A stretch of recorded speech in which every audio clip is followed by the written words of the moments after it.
Alô, tudo bem? Uma pergunta que tem sido feita normalmente quando chega perto das eleições: as urnas eletrônicas são confiáveis? Será que dá para confiar nas urnas eletrônicas? Será que elas não podem ser fraudadas? Vamos discutir um pouco sobre esse assunto?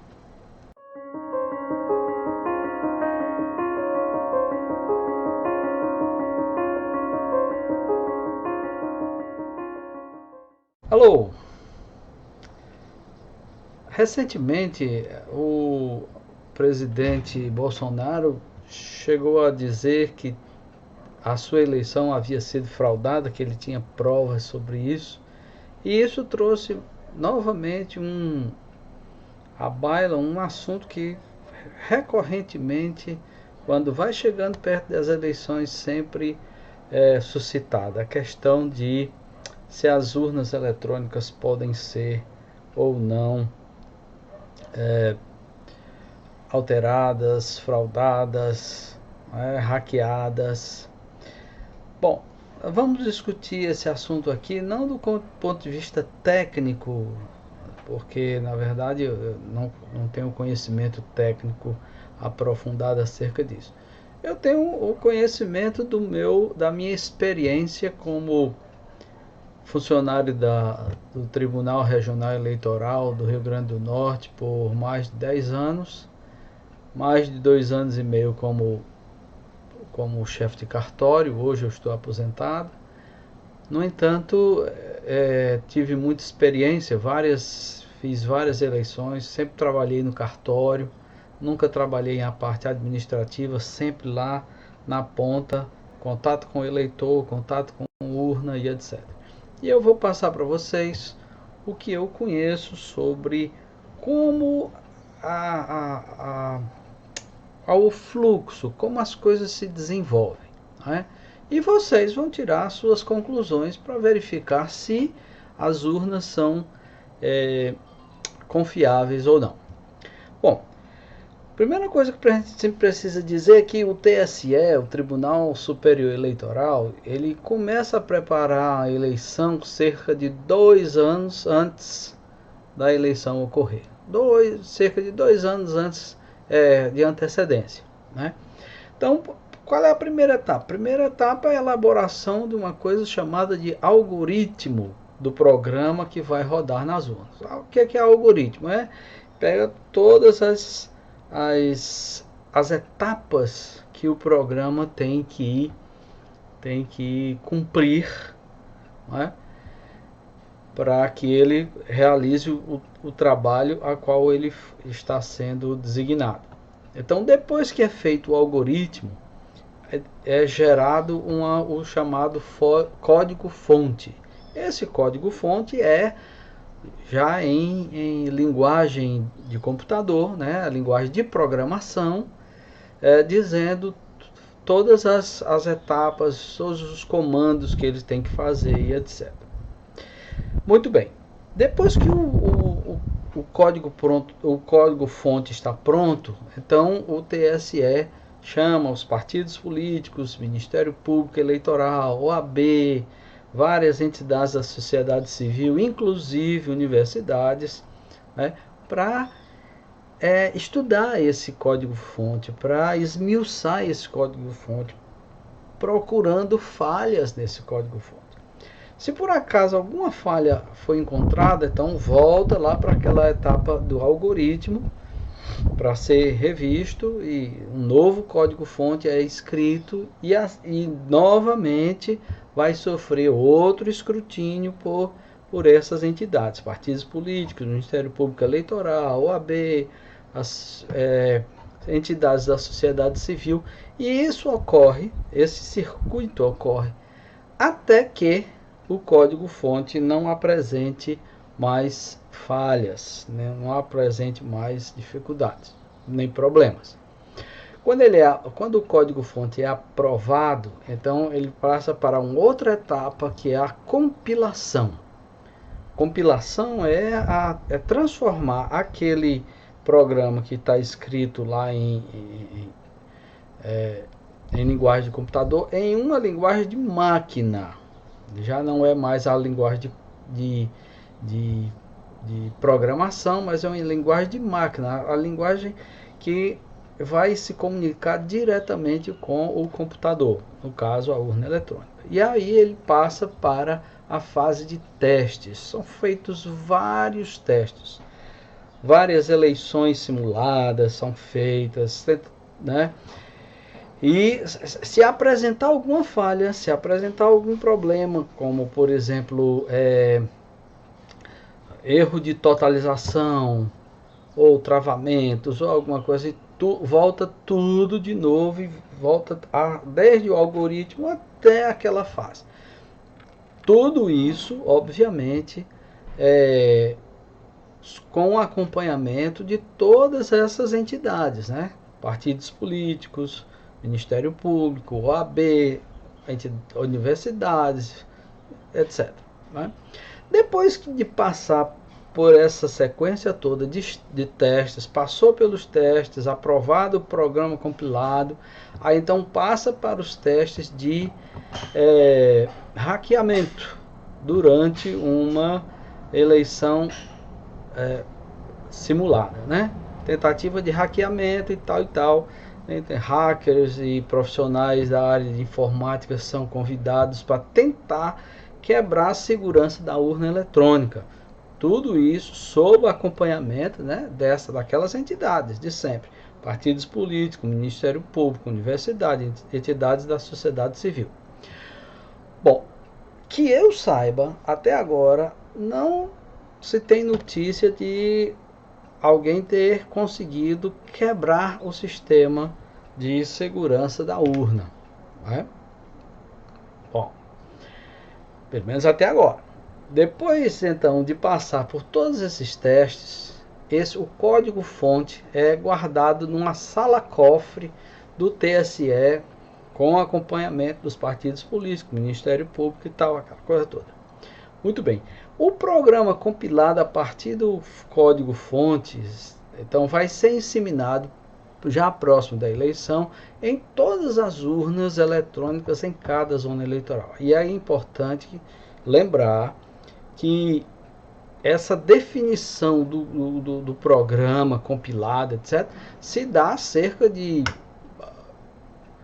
um ano e 2 meses antes da eleição, certo? O programa aí.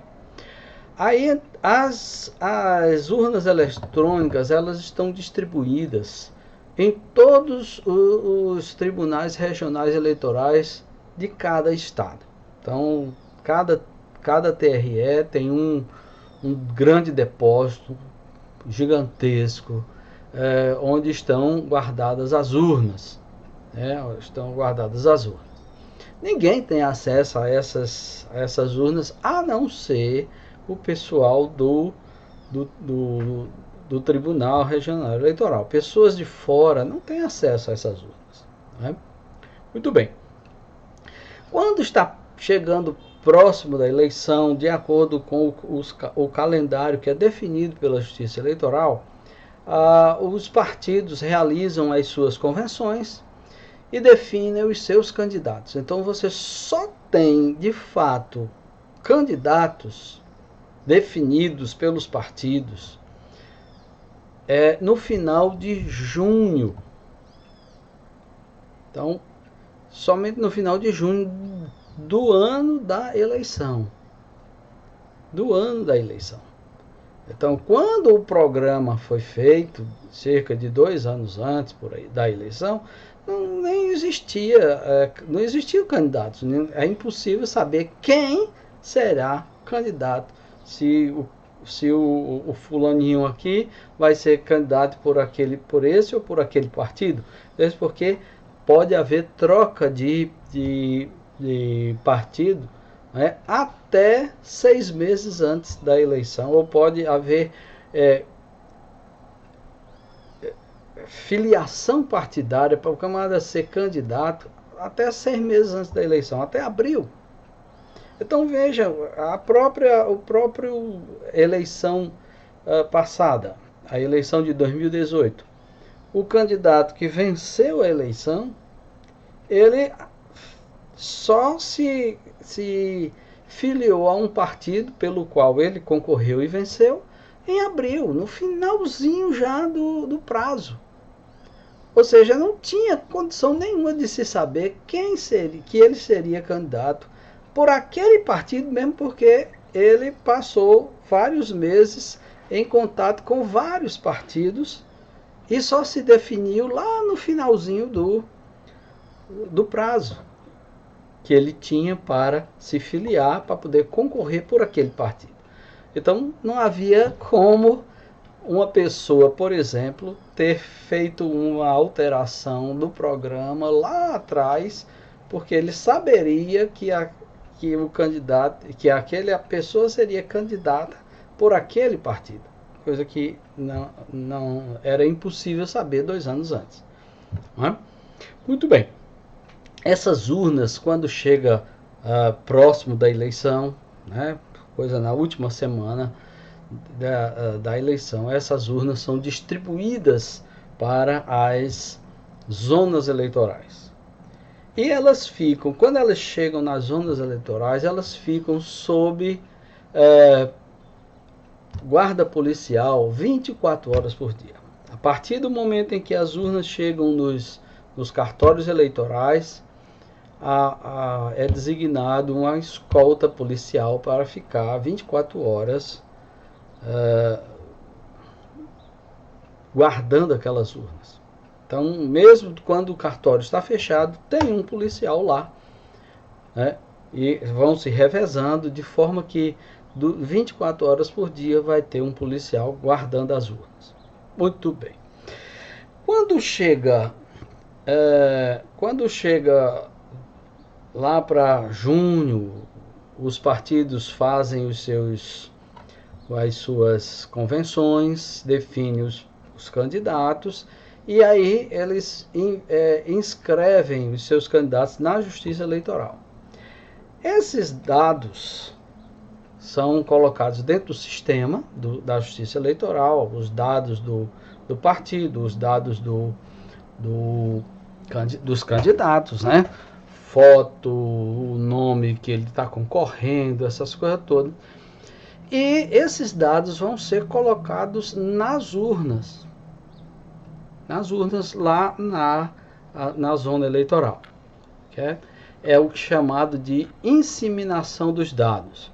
Esse momento é um momento, tudo na Justiça Eleitoral é documentado. São feitas atas,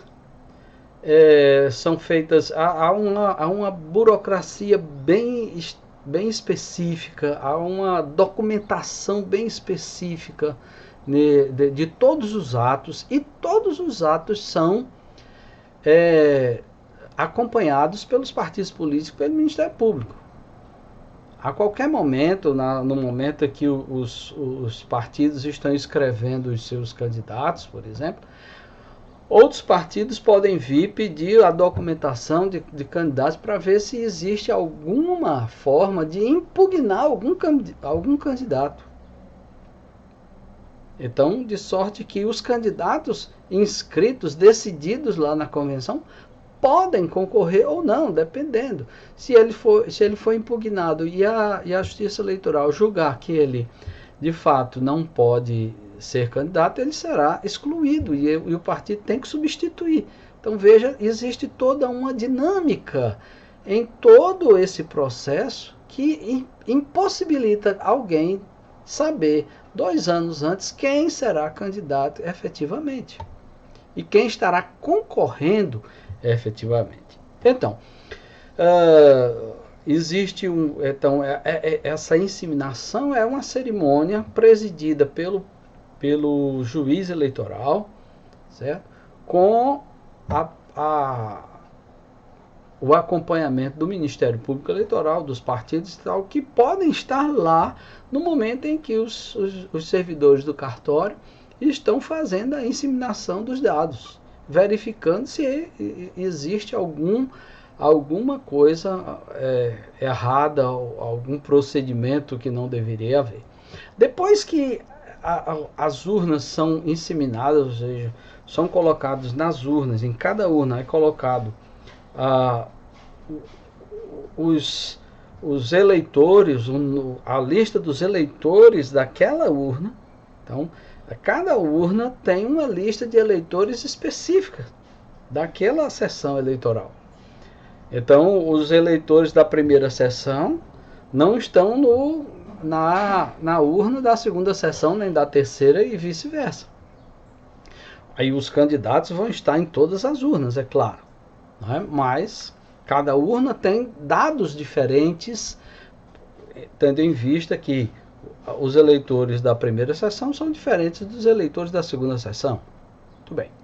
Então, depois que todo esse trabalho é feito, depois que é feita a inseminação dos dados, as urnas elas são seladas, ou seja, existem uns selos.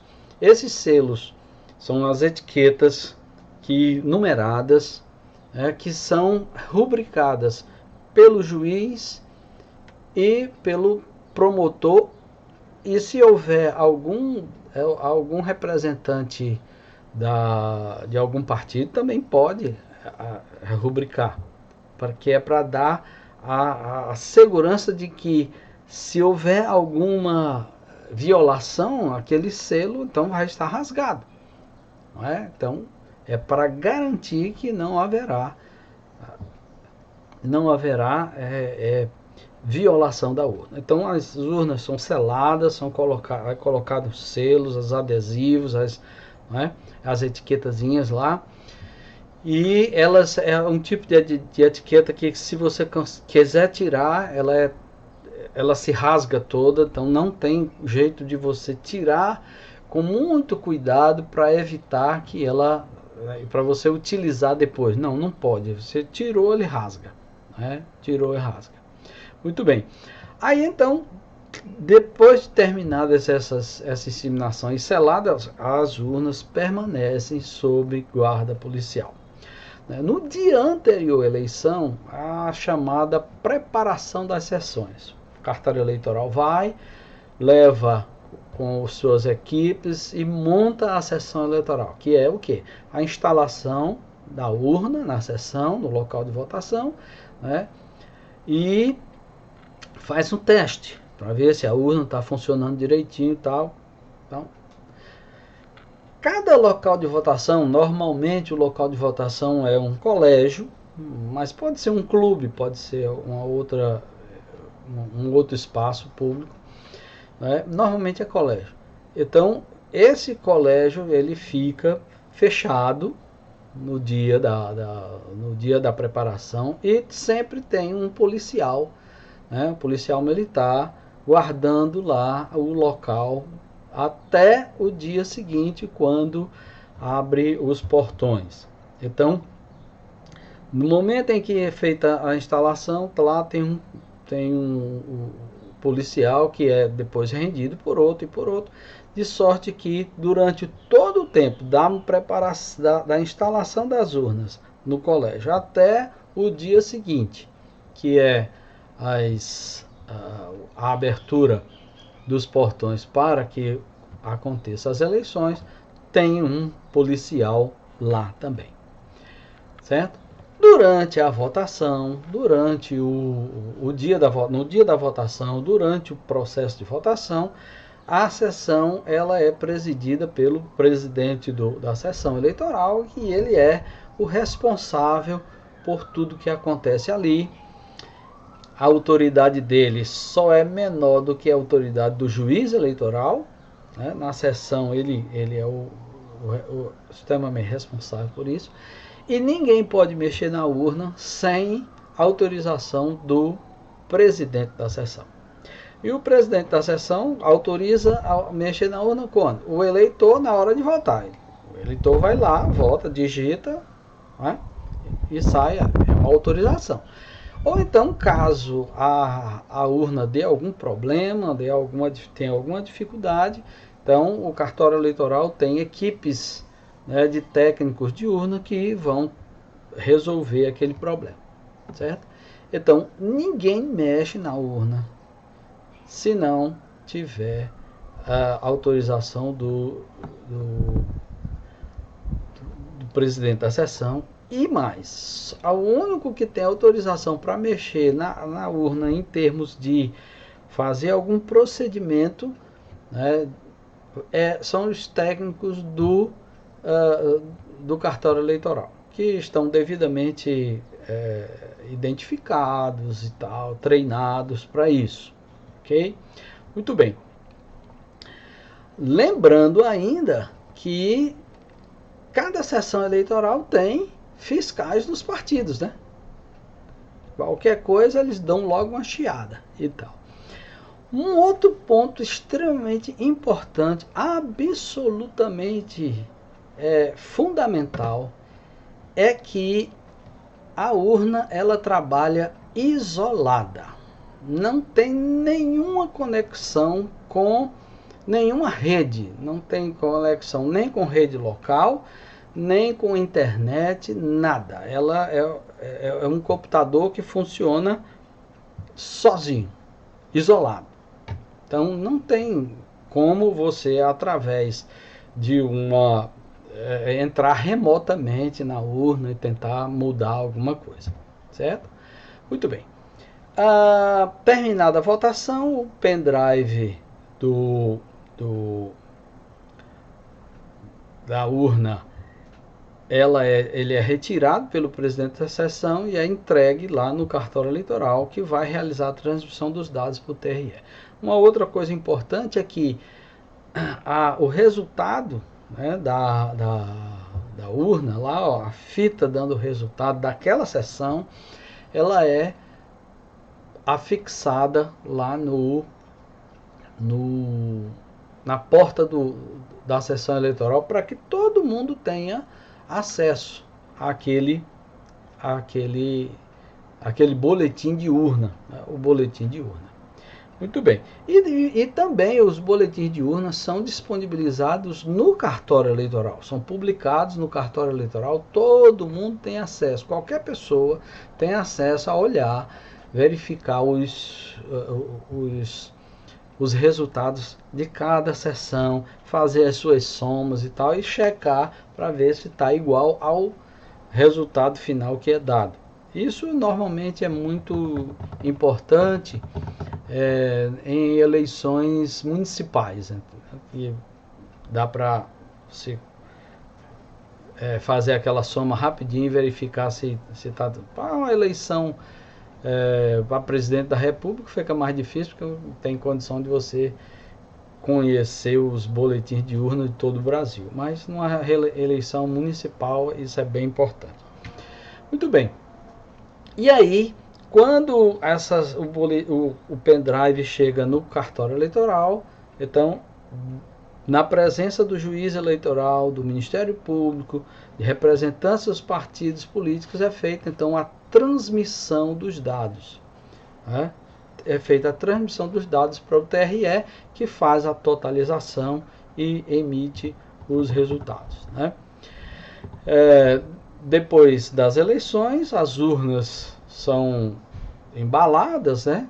E são devolvidas ao TRE e essas urnas ficam à disposição dos partidos políticos, do Ministério Público, para qualquer coisa, tipo uma auditoria, recontagem de votos, alguma coisa assim que seja necessário. Muito bem, então esse é o fluxo. Eu não vejo assim, pelo menos no que me diz respeito ao que eu presenciei em 3 cartórios que eu trabalhei no interior do estado, não tem como alguém de fora fazer nenhuma alteração nas urnas. Não tem. É absolutamente impossível, porque tem policiamento, né? Os servidores do cartório estão lá e tal, e simplesmente não há como uma pessoa se conectar na urna. Não tem. Antes, nos processos anteriores que ocorrem no TRE, no TSE, que é a nível de elaboração de programas, também acho muito difícil haver alguma alteração, mesmo porque quem está fazendo o programa não é ninguém de fora do TSE, é gente de dentro do TSE, é o pessoal da informática e tal. E outra coisa, os programas fonte, eles são verificados pelos partidos políticos. Ou seja, se tivesse algum comando ali beneficiando alguém, os outros teriam conhecimento. E, obviamente, apresentariam recursos, apresentariam denúncias e tal. Então, é muito difícil essa coisa. Uma vez eu vi um vídeo que um programador dizia que ser possível a adulteração a adulteração dos dados, fazendo com que a urna apresentasse na tela a foto do candidato no qual o eleitor tinha votado, mas na hora de registrar, registrava para outro candidato. Bem, a questão é, para que isso aconteça, é necessário que isso esteja escrito lá no programa original, o programa fonte lá, o código fonte. Mas como é que isso pode passar se ele é verificado e auditado e escrutinado pelos outros partidos? Por que é que os outros partidos iriam concordar com aquilo, se eles sairiam prejudicados? Então isso é uma coisa que não tem lógica. Uma outra coisa também é que, eu já falei, não se pode ter certeza quem será candidato por qual partido cerca de 2 anos antes. Tendo em vista que existe tanta gente que muda de partido, sempre tem aquela janela para mudança de partido, então fica muito difícil você saber quem é que vai ser candidato por qual partido. A eleição anterior, eu já citei, é um exemplo. O candidato que venceu a eleição só se definiu em abril qual partido ele iria concorrer. E, na verdade, o código já estava pronto, já fazia tempo. Então, era impossível que ele estivesse lá para ser beneficiado, por exemplo. Ou prejudicado. Não sei. Bom, então, uma outra coisa também é que, se fosse verdade o que esse programador falou, nós teríamos que ter todas as urnas se comportando da mesma forma, em todo o Brasil. E isso não acontece. Os resultados são diferentes em cada urna. Uma sessão um candidato vencer, na outra sessão, a sessão vizinha, o outro candidato pode vencer. Então isso ocorre com frequência. O número de votos também é diferente, que um que tem, do outro tem. Então, como é que pode se dizer que isso aqui, que essa ideia que esse camarada aventou é realidade? Então, não tem condição. Então, pela lógica, isso é absolutamente absurdo. A outra pergunta também, que já me fizeram várias vezes, é assim: por que os Estados Unidos não usam as urnas eletrônicas? Bom, os Estados Unidos usam urnas eletrônicas, só que as urnas deles e não a nossa. O sistema eleitoral deles é completamente diferente do nosso. O sistema eleitoral deles são 50 estados, cada estado tem sua lei eleitoral, cada estado faz a sua eleição do seu modo. De outra coisa também é que lá nos Estados Unidos a eleição não é direta, ela é indireta. Então as pessoas votam e eles elegem um determinado número de delegados que posteriormente vão se juntar num colégio eleitoral e vão decidir quem é o presidente ou o governador e assim por diante. São diferentes. Outra coisa também, por que os outros países europeus, por exemplo, não usam a nossa urna eletrônica? Pense bem. Veja como eles nos veem. Você acha que um europeu iria preferir usar uma metodologia de um país sul-americano do que usar a metodologia que eles já utilizam. Então, essa é a razão. Então, não é porque haja desconfiança quanto a essa questão da urna, mas é porque tem aí também uma boa dose de preconceito, né? Bom, então, tendo em vista isso, eu não posso dizer assim se tecnicamente a urna pode ou não ser fraudada. Isso aí é uma resposta que só pessoas da área que trabalham com computador podem dizer com toda certeza. Agora, o que eu sei é que até agora ninguém provou nenhuma fraude, né? O que era, aliás, muito corriqueiro no sistema anterior, na base da cédula de papel. Fraude era o que não faltava, né? No entanto, depois da urna eletrônica, não se tem nenhuma notícia de fraude efetivamente comprovada, né? O que nós temos algumas vezes, inclusive na eleição passada, eu cheguei a ver um vídeo, o camarada votou ele queria votar para presidente. Aí ele colocou o número do candidato dele de presidente, só que colocou na tela de governador.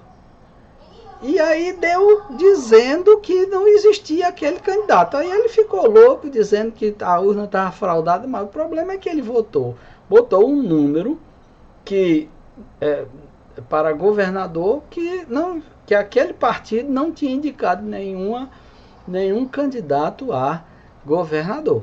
Então é por isso que deu que o candidato, que não existia candidato para aquele nome. Se ele tivesse votado na tela para presidente, daria certo.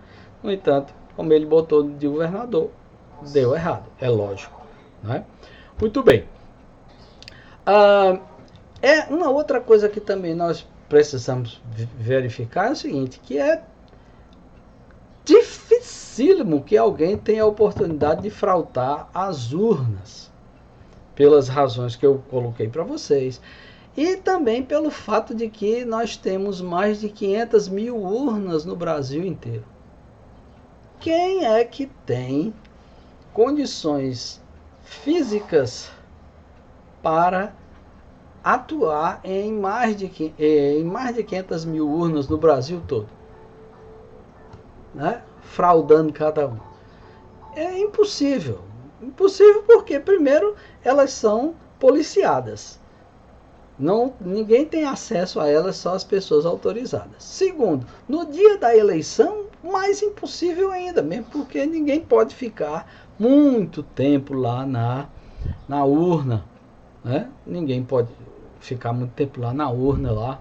Como se a pessoa estiver demorando, aí o presidente vai perguntar se a pessoa está com dificuldade, se é alguma coisa assim, certo? Então, por tudo isso que eu disse a vocês, da minha opinião, até agora, as urnas eletrônicas são sim confiáveis.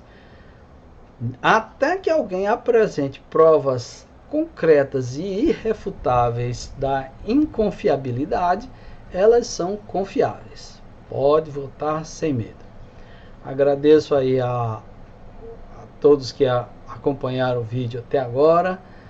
Se você ainda não se inscreveu, se inscreva aí no canal, aperte o sininho, né, para não perder os próximos vídeos. Esse vídeo foi um pouco diferente do que normalmente a gente trata, mas é porque é um assunto muito importante, é um assunto que diz respeito à nossa cidadania e, como cristãos, nós devemos exercer a nossa cidadania com muita responsabilidade. Muito obrigado e até o próximo vídeo.